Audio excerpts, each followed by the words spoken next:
Good morning, students of 5th year. Welcome to the first class and video of this new year and new term. Today's class is about the relative clauses.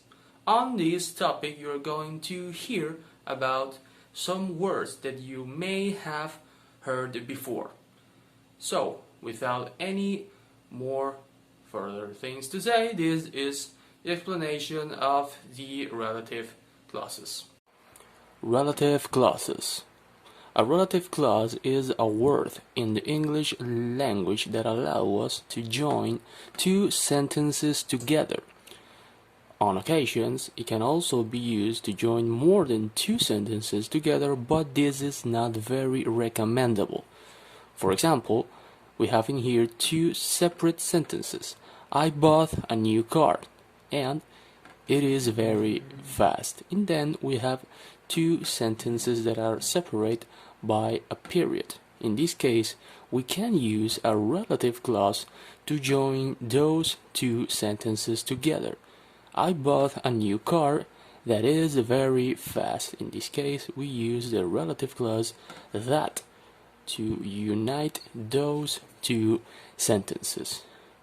A relative clause allows us to give more information in a sentence, like I'll talk more precisely about a noun or a city or anything, and also allow us to express more easily complex ideas and allow us to achieve a more native sound English language and vocabulary.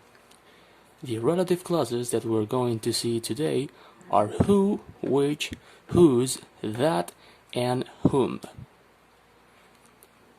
What are the pronouns that we can use for relative clauses? First of all, we have who, that can only be used to refer to people. For example, the woman who works at the office is efficient. In this case, we have the pronoun who referring to the woman, which is, as we know, a person. Then we have which, that we use to refer to things and animals only. For example, the book which I read last week is interesting. We have which referring to the book that is a thing, an object. Then we have that, the most common pronoun that we use for relative clauses, and we can use this pronoun both for people and things. That's the reason that is the most common used pronoun for relative clauses. We can use the pronoun that in the place of the last two pronouns that we practice. For example, the woman that works at the office is efficient, we have it like we have in here.